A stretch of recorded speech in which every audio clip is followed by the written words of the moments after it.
प्रिय श्रोताओं, श्रद्धामयी माताओं, बहनों, मैत्रेय मुनि के पास विदुर जी जाते हैं हरिद्वार क्षेत्र में।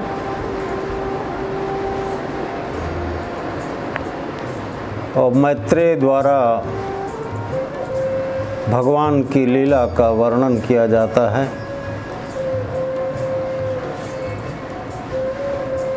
शिव जी के 4 पाशुपत शिष्यों में से एक थे मैत्रेय जी।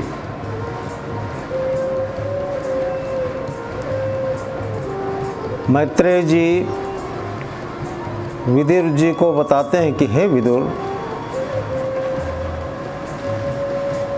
10,000 फण वाले शेष नाग पर विराजित होकर क्षीर सागर में नारायण विश्राम करते हैं, लेकिन लोक कल्याण के लिए पूरी सृष्टि के भरण पोषण के निमित्त अपने भक्तों के भरण पोषण के निमित्त वह महाविष्णु वैकुंठ धाम में विराजित होकर ध्यान करते हैं, चिंतन करते हैं। एक बार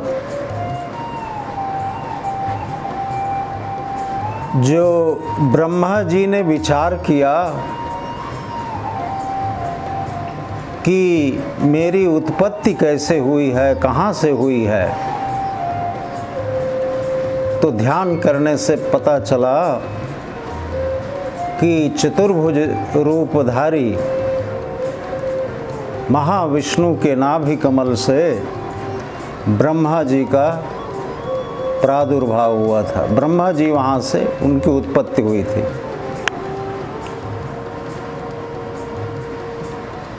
फिर ब्रह्मा द्वारा सृष्टि की रचना की जाती है। भगवान विष्णु जब विश्राम करने के बाद 71 महायुग समाप्त होने के बाद पुनः भगवान विष्णु ने सृष्टि की रचना की इच्छा की व्यक्त की, तभी ब्रह्मा को उन्होंने आदेश दिया कि हे ब्रह्मा जी, आप सृष्टि की रचना करिए। तो ब्रह्मा ने सनक, सनंदन, सनातन और सनत कुमार मुनियों को सृष्टि उत्पन्न करने के लिए आदेश दिया। ब्रह्मा जी के मानस पुत्र हैं। प्रथम सृष्टि की रचना करते समय मन से वे अनेक ऋषियों को उत्पन्न करते हैं। इसलिए हम सबके गोत्र जो है ऋषियों के नाम पर है। किसी का गौतम, किसी का गर्ग, किसी का कश्यप, किसी का भारद्वाज, किसी का उपमन्यु इत्यादि। तो ब्रह्मा जी ने विचार किया कि ये सनत कुमार जो ऋषि मुनि हैं, उन्हें सृष्टि उत्पन्न करने के इच्छुक नहीं हैं। ब्रह्मा जी ने कहा कि हे ऋषियों, तुम सब जो है सृष्टि की रचना करो, आगे बढ़ाओ, क्योंकि ये भगवान विष्णु का आदेश है। तो सनक, सनंदन, सनातन, सनत कुमार ने कहा कि हे पिताजी, हमें तो परमात्मा के चिंतन में ही बहुत आनंद आता है। और हमारे लिए जो समय है वो हम सभी परमात्मा को अर्पण कर दिए हैं।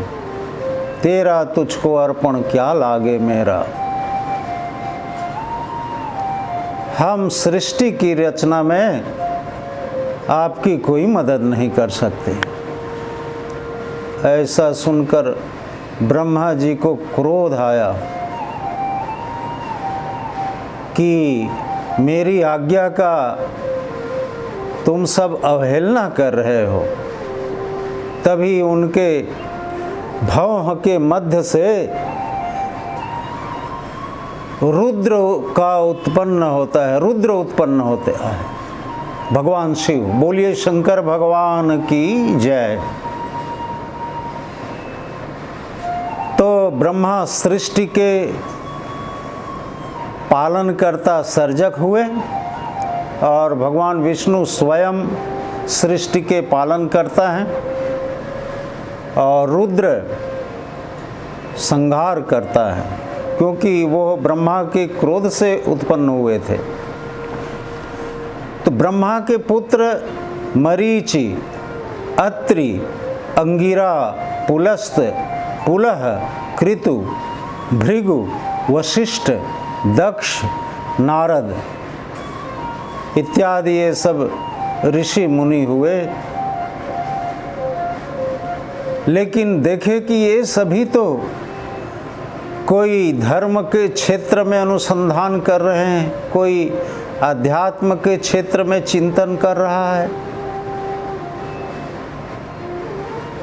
कोई अनंत के बारे में ध्यान लगा रहा है, कोई अपने मन, हृदय और चित्त के संबंध में ध्यान लगा रहा है। तो ब्रह्मा जी ने मन में सोचा कि ये सब ऋषि तो सब अपने अपने कार्य में व्यस्त हैं। मैंने जिस उद्देश्य से इन्हें उत्पन्न किया है मानसिक रूप से, तो वो तो मेरा अभिप्राय जो है उस अभिप्राय का कोई मतलब ही नहीं निकल रहा है।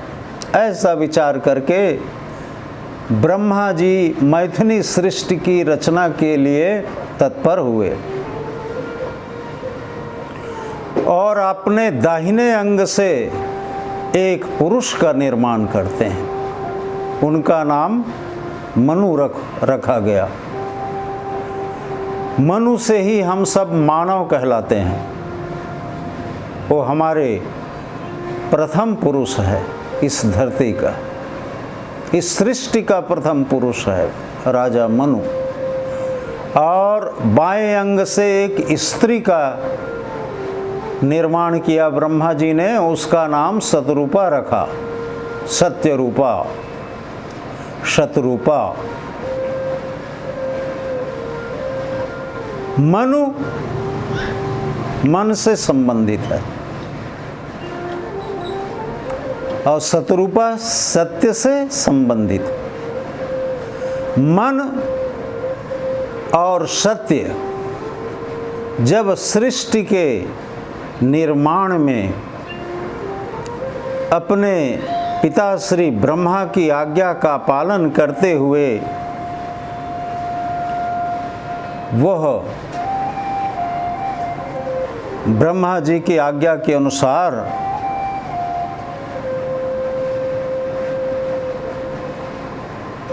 मनुष्य जाति के विकास में पशु, पक्षी, वनस्पति आदि की उत्पत्ति के लिए उन्होंने ब्रह्मा जी को आश्वस्त किया। लेकिन उन्होंने कहा कि ब्रह्मा जी से कि पिताश्री, हमारे तथा प्रजाजनों के लिए स्थान कहाँ है? पृथ्वी तो जल में डूबी हुई है।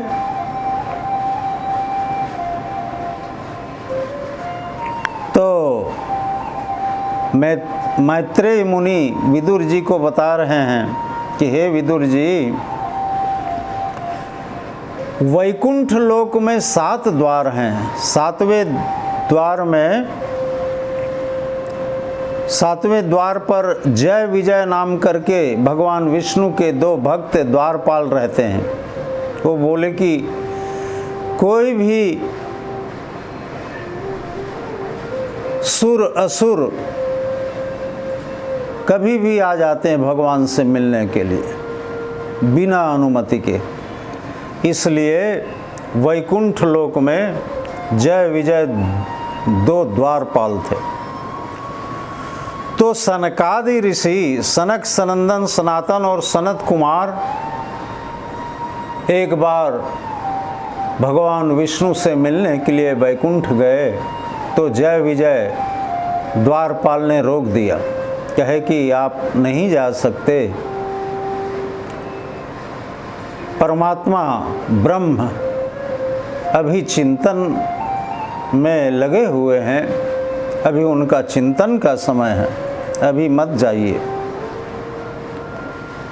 तो सनकादि ऋषि कुमारों ने उन्हें शाप दे दिया जय विजय को। बोले कि वैकुंठ के 7वें द्वार में आने के बाद तुम दोनों कौन होते हो जो हमें रोक लो? अब ये तो विचार करो कि हम वैकुंठ लोक आ पहुँचे हैं, वो अभी 7वें द्वार पर आ चुके हैं। तो वो बोले कि हमारे परमात्मा के दर्शन में तुम दोनों बाधक हो, इसलिए हम ऋषिगण तुम्हें शाप देते हैं। बोलिए सच्चिदानंद भगवान की जय, भक्तवत्सल भगवान की जय।